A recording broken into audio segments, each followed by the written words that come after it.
As usual, you can listen or you can mute my voice and read it yourself. Here we go, chapters 6 and 7 of Code Orange. Chapter 6. Mitty Blake stood on Broadway at 68th, reading movie titles on the marquee. For the first time he could remember, it didn't matter if he never saw any of them. The wind chewed on his bare ankles. He seriously had to consider wearing socks for the rest of February. He warmed himself up with a coffee from a street vendor. The coffee didn't go down. He had to lunge at his own throat to make the swallow happen. Great, he thought. I not only have symptoms of my own disease, but now I'm getting symptoms of everybody else's disease. I should destroy that envelope. My mother's going to sell some poor slob a nice little library, and when they put it on the shelf, they'll find... Oh, he was being a jerk. The envelope held dust, not disease. Mitty flicked his coffee cup into a trash barrel and headed home. Probably because he was in a hurry, he ended up having to speak to everybody in his entire building.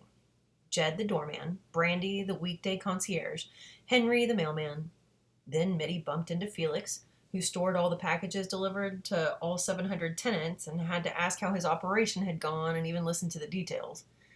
He had to welcome home the opera singer from her performances in Italy and pat her white terrier, squat down and make faces at the 2-year-old twins, Ashton and Avery, for whom he had once babysat and decided that once was enough when it came to babysitting, and also tell their nanny how great her new hair color looked. Then he had to get into an argument with Nick in maintenance over whether Yukon was capable of beating Duke. The result was, Mitty felt pretty normal by the time he reached the 8th floor and let himself into the apartment. He strode into his bedroom, planning to squash the envelope like a cockroach. Not that they had any roaches in this building. They probably used enough insecticide here to blanket all 5 boroughs. But there were no antique books in Mitty's room. Had his mother come in and taken them? Sold them? It's okay, he said to himself. The envelope never mattered anyhow. He was so thirsty that his tongue felt like corduroy. People who got smallpox, he thought, how did they stay hydrated when they were so sick? There were no IVs back then, and they weren't getting water intravenously. Plus, their mouths were full of sores. Every swallow must have been brutal. And everybody else was just as sick as you, so it wasn't as if your family was hovering over the bed with glasses of water helping you sip. He was still shivering. His pulse was up. Then he slammed into his father's study and approached the big Webster's Dictionary, his least favorite bound pages in the world. He looked up that stupid symptom rigor. The 4th meaning was shivering or trembling, as in the chill preceding a fever. This is what happens when you do your homework, Mitty decided. It makes you sick. He went into the kitchen to get a soda. Mitty could understand the theory behind school. Every citizen had to read and write, but he had conquered reading and writing in elementary school and did not want to hone those skills. Everybody said that USA Today was written on a 6th grade level, and since Mitty could totally cruise through the sports section, why go on? He yearned to quit school. How could they ask him not only to write a huge biology paper, but also to write an English paper and read Beowulf and do his math and world history, in which offhand he couldn't remember what continent they were studying right now, never mind what century? Mitty frowned. That was 4 subjects. Wasn't he taking 5? He pulled the pop tab on a can of Pepsi, wishing he had gone to the medical library with Olivia. There were several aspects of his disease he wanted to look up. This isn't my disease, he yelled. And you don't need a treatment for it because it doesn't exist. He had a sudden vision involving towels. Almost blushing, he went back into the bedroom. Yes. After his morning shower, he had draped his wet towel over a handy stack of books. Mitty had never gotten into the whole yoga zen thing where you solved your anxiety with deep breathing and peaceful thoughts. He preferred action, so he kicked the books under his bed one at a time, and hard. They could live in the dark indefinitely, because the maid refused to clean under there. Mitty went online and wandered around on the CDC site again, ignoring its little sidebars filled with warnings and its little hotlines for consulting staff if you perceived an emergency. They didn't use Mitty's favorite phrase, hot agent. Lethal incurable disease was their term. He went to the site run by the U.S. Army Medical Research Institute of Infectious Diseases, abbreviated USAMRIID, and pronounced USAMRIID, which ran maximum containment laboratories. There was something very confusing about USAMRIID. These were Americans who knew what they were doing, as opposed to Mitty, an American who did not have the slightest idea of what he was doing, other than getting the shakes over homework. That was when you knew you had bottomed out. Mitty decided to look up North Border Island instead of do homework. Those people who arranged walking tours in New York City, Lower East Side walks, jazz and Harlem walks, mystery book walks, they could probably arrange a Typhoid Mary walk. That would be a terrific present for Olivia. Mitty happened to know that Valentine's Day was coming up. He knew this because his mother began mentioning holidays weeks ahead of time, giving his dad time to close in on a gift and arrange a celebration. Approximately 48 hours prior to the special day, it was Mitty's job to ask Dad whether he was ready, because if he failed, Mom would kill him again this year. It dawned on Mitty that if New York City had a typhoid hospital, it must have had a smallpox hospital. And if they isolated typhoid on an island, wouldn't they also isolate smallpox on an island? He loved online research, and he was good at it, so it only took a minute to find that the island was Roosevelt in the East River, and that the smallpox hospital, although in ruins, still existed. Mitty threw on a jacket and left the building. He had a great digital camera, but he didn't remember it until he was on Broadway. So he stopped at Duane Reade to buy a disposable one. Not too shabby, thought Mitty, ripping off the cardboard. For my disease, I'll have a mummified body part and photographs of a historic hospital. Why would doctors save scabs anyway? Pathologists save stuff like diseased liver slices or brain tissue to study later in a lab. Had a doctor back in 1902 planned to study those scabs and then forgotten about them? Or died of smallpox himself before he could do anything? Perhaps there were still things to learn from those scabs, in which case some scientist or physician would love to have a look at Mitty's variola major remains.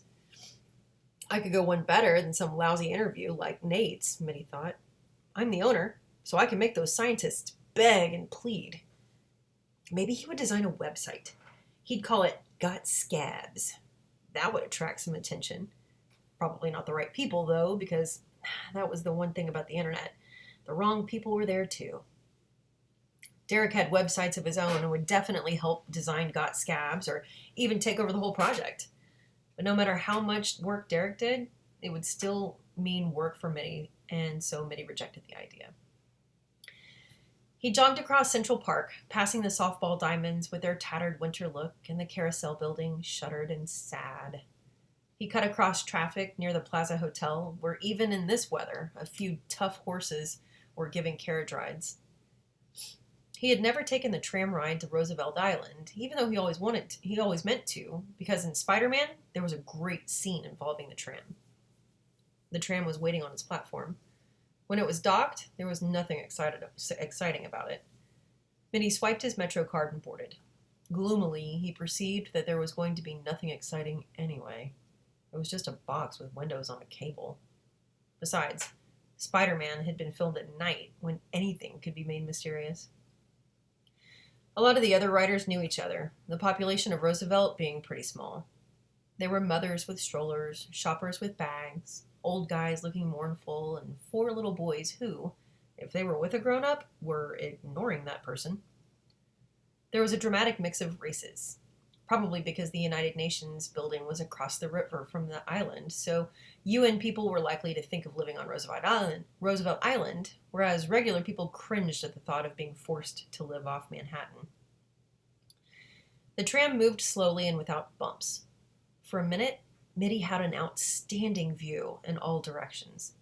He looked down at the rough currents of the East River and the heavy car traffic on the Queensboro Bridge, and then they were down. Everyone else got on a little bus, so Mitty did too. Roosevelt Island faced a boring part of Manhattan. Mitty had not known there was such a thing.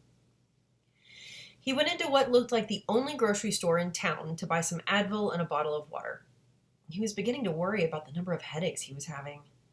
The clerk told him where to find the smallpox hospital ruins on the southern tip of the island. Mitty walked back, passing the tram station and then a long-term hospital still in use, with that hunkered-down look of institutions in winter. Cars were parked everywhere, which puzzled him until he realized that from the other direction, Queens, there must be a car bridge. Roosevelt had exactly one road, the island being too skinny to fit two roads, and not a single car was being driven. Not a single person was walking either, although it was so cold it might just have been that everybody except Mitty had a brain. The pedestrian path along the East River came to a sudden eerie halt at an extraordinarily high chain-link fence topped with rolls of slicing wire. Bolted to the fence were huge no trespassing signs. There was even a call box in case you needed cops. The smallpox hospital ruins were kept behind this?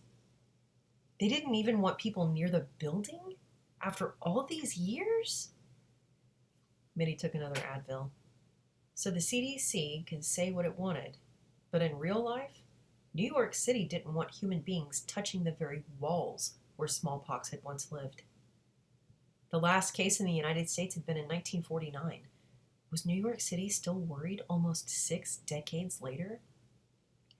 Then he saw that there was a door in the fence, padlocked open.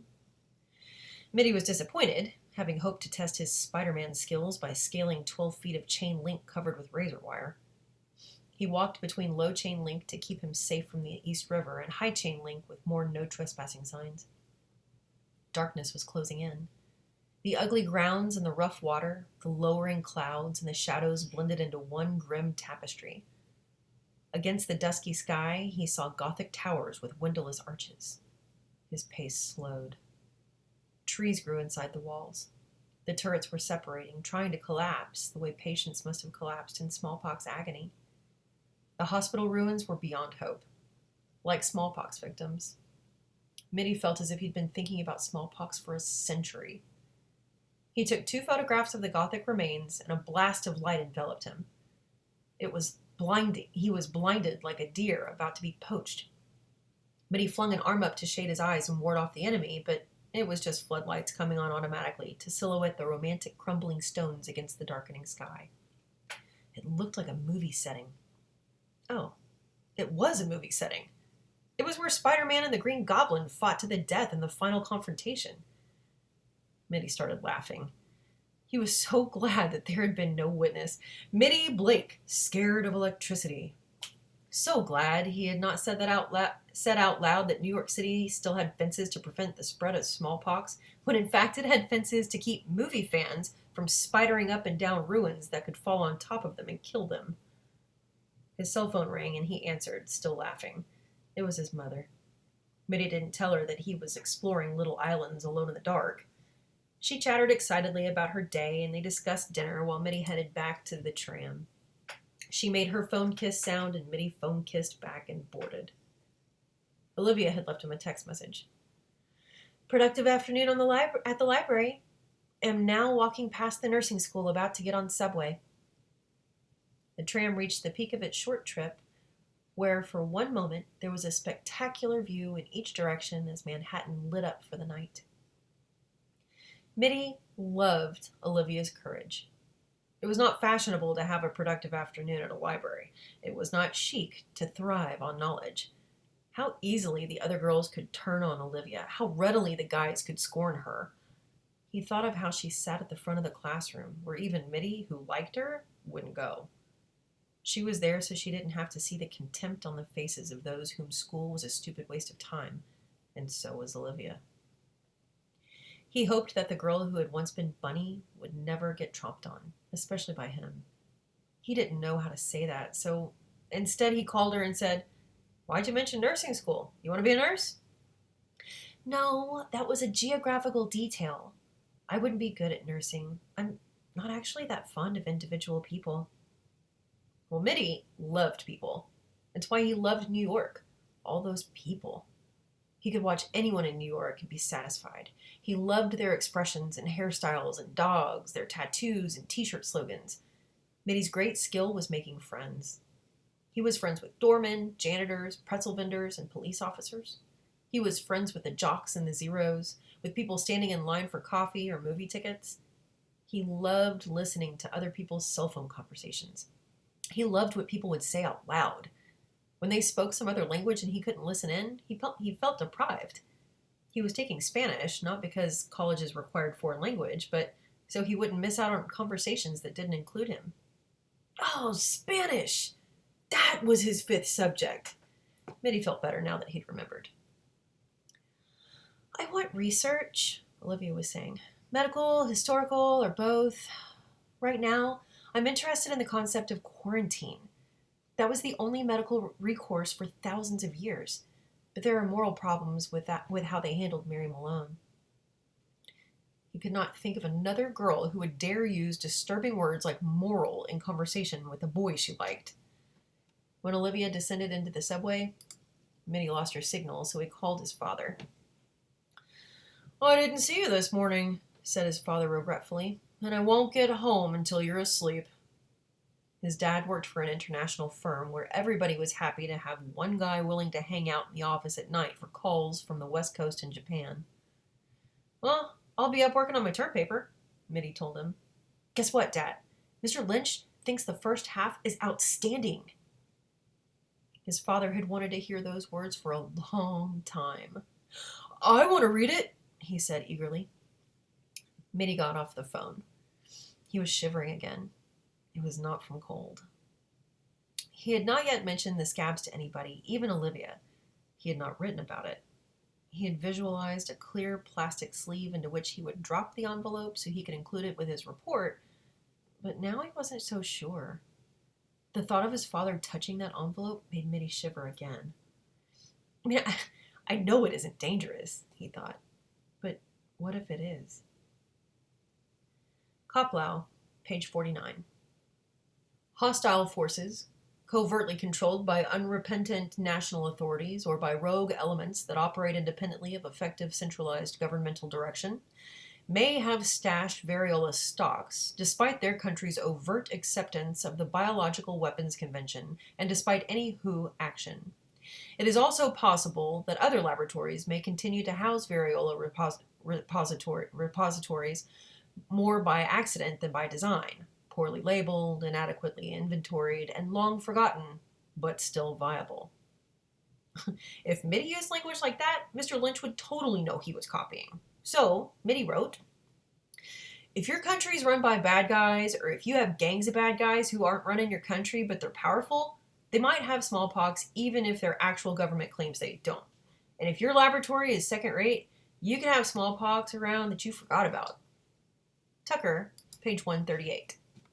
In 1992, a high-ranking Soviet official defected to the United States and gave the U.S. intelligence community some chilling news.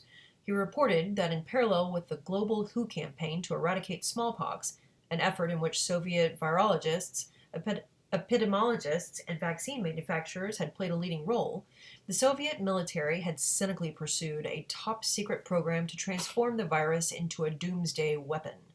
They came up with a way to keep the virus in dried egg powder, which gave it a significantly longer shelf life. They also put it in aerosol form, which made it extremely stable. Mitty reflected on this. So a virus was happy, so far as a virus had emotions, in a freezer or in egg powder. How happy was a virus in an envelope? And what did extremely stable mean? That it could still infect?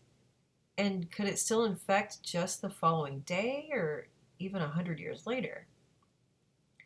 As to rogue states, it seemed to Mitty that scientists there would sell their knowledge, or virus, to the highest bidder.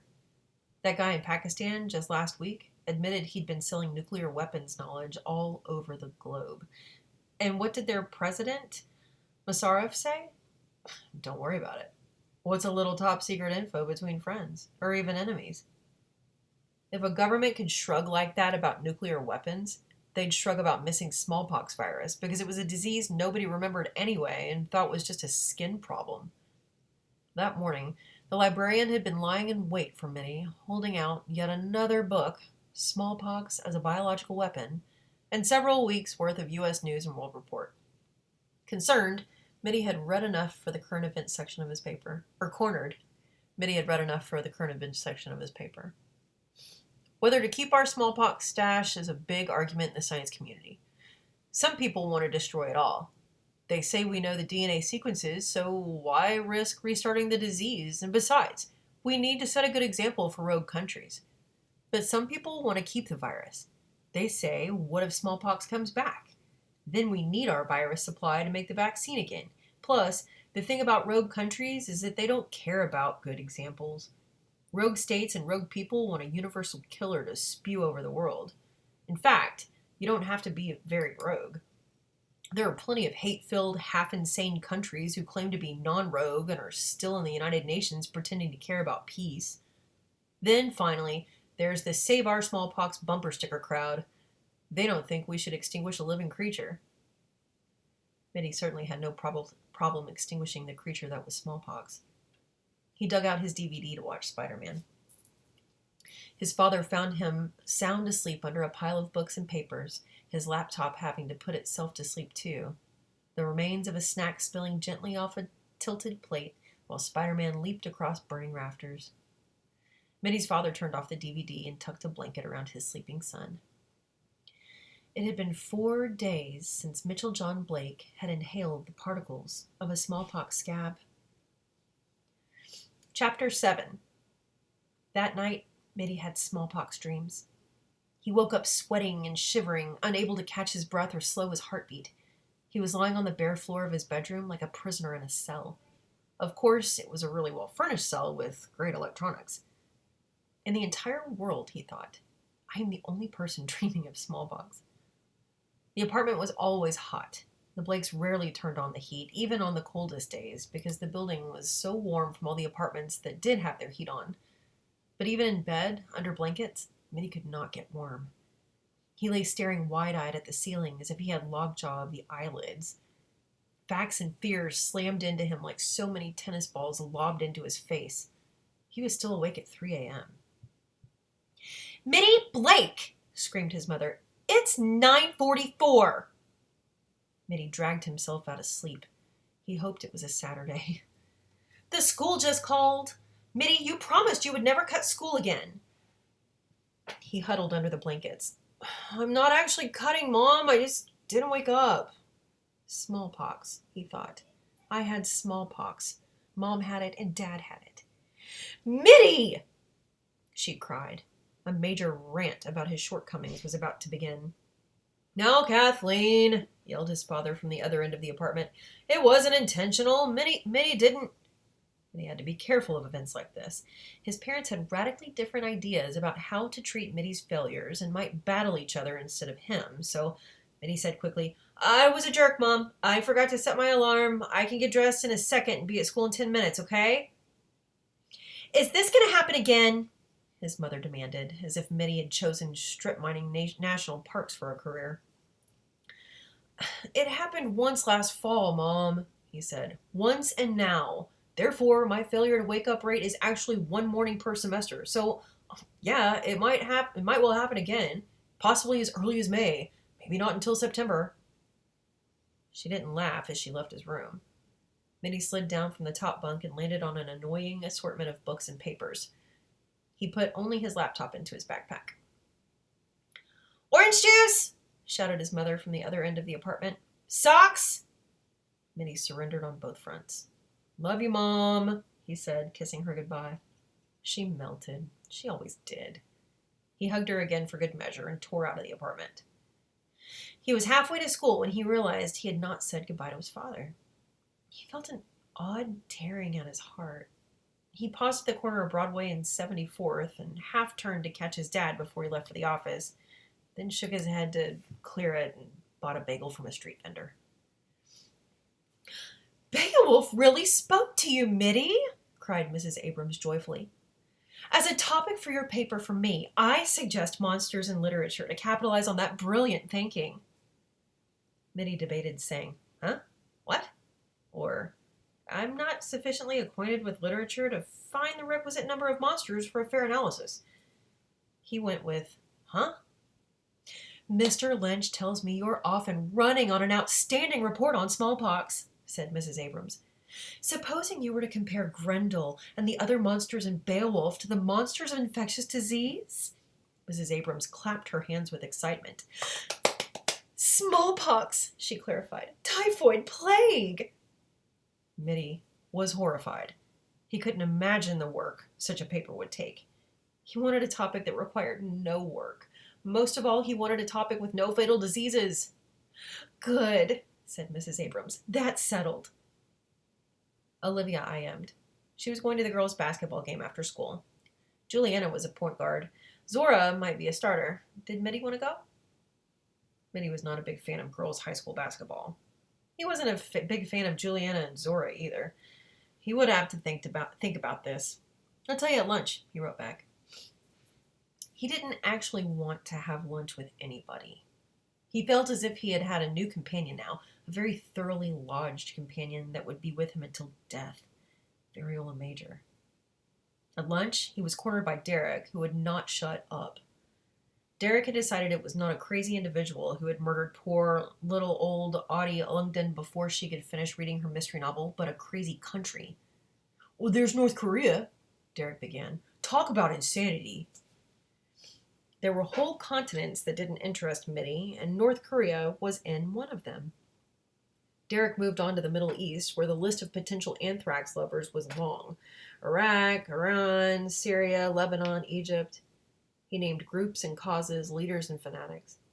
Then he forged into Africa, where Sudan and Ethiopia were filled with crazed persons with appalling histories, where funding might come from diamonds in Sierra Leone, where mercenaries were available from any place where there'd been a recent civil war, which was every place. Olivia began discussing how AIDS had invaded many African countries. Derek was annoyed. I'm into terrorism, not sexually transmitted disease. My theory is that a rogue country is endlessly surfing the net looking for opportunities, like investors endlessly searching profitable companies. The terrorists wouldn't specifically care what they found, any more than you care whether your stock is in farm tractors or casinos. You just want to earn money. The terrorists don't care if they find anthrax or smallpox, they just want to kill people. So they get their anthrax or whatever, they pick a place like Grand Central Station, send 1 million commuters into such a panic they never take a train into New York again, and that destroys the economy and brings down a mayor and a governor and a president. And of course you'd have plenty of Americans who will be glad to see that mayor, governor, and president brought down. So even though you're a terrorist and you're killing people, you'll have people on your side. No, you won't, said Olivia sharply. No matter how much people don't like the party in office. Your outfit will have operational security, said Derek, raising his voice to drown Olivia out. The guy in charge isn't going to scatter the anthrax. He's going to be 1 million miles away in the mountains of Pakistan or Afghanistan or Uzbekistan. The mountains of Afghanistan, said Olivia predictably, are not 1 million miles away. Derek was now speaking exclusively to Mitty. The mastermind sends his instructions online. He's supervising his minions electronically, and if the minions die of anthrax, like, who cares? They were always expendable. Anyway, if you're terrorizing people, the more victims, the better. Mitty tried to swallow. Nothing happened. His throat refused to obey him. Mr. Lynch took them to the library again. Derek muttered that it was sure easy to be a teacher if all you did was escort people into the library. Everybody explained to Derek it was sure easy to be a student if your teachers just escorted you into the library, so shut up. Olivia sat down next to Mitty. Game or no game? She was just about the most attractive person on earth, Mitty decided. She had her flaws, but who was Mitty to talk about flaws? Game, he agreed. She nodded and bounded off to continue her research, setting such a fine academic example that Mitty decided that he would wrap up this stupid biology report right now, during the 48 minutes of this period. Subtract 5 for settling in. And if he wrote 1 sentence per minute, he'd never have to think about smallpox again. Bioterrorism. First consideration, would it work? Since people weren't immunized anymore, the whole population of the world was at risk. Several sources agreed that 1 case of smallpox would multiply by a factor of 10, so an initial exposure of 50 people meant 500 exposed secondarily. But this is New York in 2004, thought Mitty. It wouldn't be 50 people. That was the olden days, when nobody went anywhere or did anything. Subway, store, school, gym, trains. I mean, I bet one victim could expose 500 people all by himself. And terrorists wouldn't choose Grand Central. They'd go for Penn Station. More trains, more traffic. Darker, sleazier, and more confusing. Plus Madison Square Garden and all those tourists on top. Penn, not Grand Central, was the connecting station for Washington, D.C. and Florida. Mitty knew, because every New Yorker knew, that 500,000 people passed through Penn Station every weekday. All of them had to breathe. Perfect for that aerosol delivery. Penn Station was packed with National Guard and the NYPD and the transit police. It was safe. Mitty was comfortable there. His grandmother was comfortable there. But the best armed guards could not see a virus. And even if they couldn't shoot it or stomp it or lock it away. And since smallpox took 12 to 14 days to become visible, before the authorities knew a disease was out there, never mind which disease it was, thousands of people would be infected and couldn't be tracked down and couldn't be isolated and couldn't be treated and couldn't be ringed. It had taken the world only 20 years to reach 40 million cases of HIV. Smallpox, said one of Mitty's sources, might reach that number in 10 or 20 weeks. Olivia handed Mitty an old leather book. It was small and dainty like a prayer book. He managed not to glare at her, but he definitely glared at the book. "Don't get mad," said Olivia quickly. "I'm not mad," he said, thinking that this was like dealing with his mother. Derek was onto something here. Was Olivia trying to rebuild him into a finer, more intellectual Mitty? Maybe he wouldn't go to the basketball game after all. Maybe it was time to pull out. Olivia's book was entitled The Travel Letters of Lady Mary Wortley Montagu. It had been written in the 1700s. Mitty was mental. It was bad enough going back 102 years. He wasn't going back 300. Olivia held up both palms, exactly like Mitty's mother, to ward off his tantrum. "Lady Mary's husband was the British ambassador to Turkey," she said quickly. "Back in England, Lady Mary had smallpox so bad her face was ruined. She was terrified her son would get smallpox too and die or be disfigured. But in Turkey, smallpox didn't create as much trouble. What Turkish mothers would do is they would have a slumber party for all the neighborhood children, and they'd scrape up the kids' arms and rub in pus from smallpox victims." Smallpox had to be the most disgusting thing on earth, and here was Olivia, an otherwise sane and pleasant person, forcing Mitty to consider even more gory details. "Well, the result was," Olivia said, "Turkish kids would get a mild case of smallpox but have no scars and be immune for good." Mitty tried not to scream. "I'm not interested in kids in Turkey in 1700 or whatever, Olivia." "Well, there's another kind of old-fashioned immunity," she confided, "but I haven't found out yet if Lady Mary knew about it. In China, people protected themselves from smallpox by a method called insufflation. What they would do is they would grind dried smallpox scabs into a powder and breathe it up their noses through a straw. And insufflation also conferred immunity." "I haven't infected myself," thought Mitty. "I've practiced insufflation. I'm immune." He tossed Lady Mary's letters into the air, caught the book jugular style, leaped up and flung his arms around Olivia, singing at the top of his lungs. "Celebrate good times, come on!" The librarian said, "Mitty Blake!" Mitty swung Olivia under one arm, ballroom style, seized the librarian's hand and yanked her forward, dance partner number 2. "Celebrate good times, come on!" he sang, whirling them in circles. "What happened?" Zora asked Emma. "Did Mitty just propose or something?" "Stop it," hissed Olivia, who was not usually embarrassed by Mitty but had to draw the line somewhere. "Mitty!" yelled Mr. Lynch, racing down the stacks. "Celebrate good times, come on!" Mitty sang one more time. Then he said to the assorted adults, "Sorry about that." He let go of his unwilling dance partners and lowered himself into his chair. Olivia vanished into the safety of her girlfriends. Derek sat down next to Mitty. "What was that all about?" Mitty was still laughing to himself. "Stop it," said Derek. You sound like a lunatic. But I'm a happy lunatic. Naturally, Mitty went to the ballgame.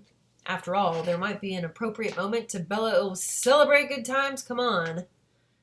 It was going to be his theme song now. Thank you, Kool and the Gang. Talk about classic rock. The girls didn't play well, no surprise to Mitty, and he drifted into consideration of other, better ball games.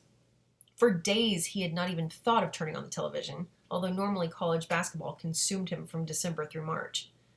He was, of course, a UConn fan because of the Blake's house in Connecticut, and it looked like a good year for UConn.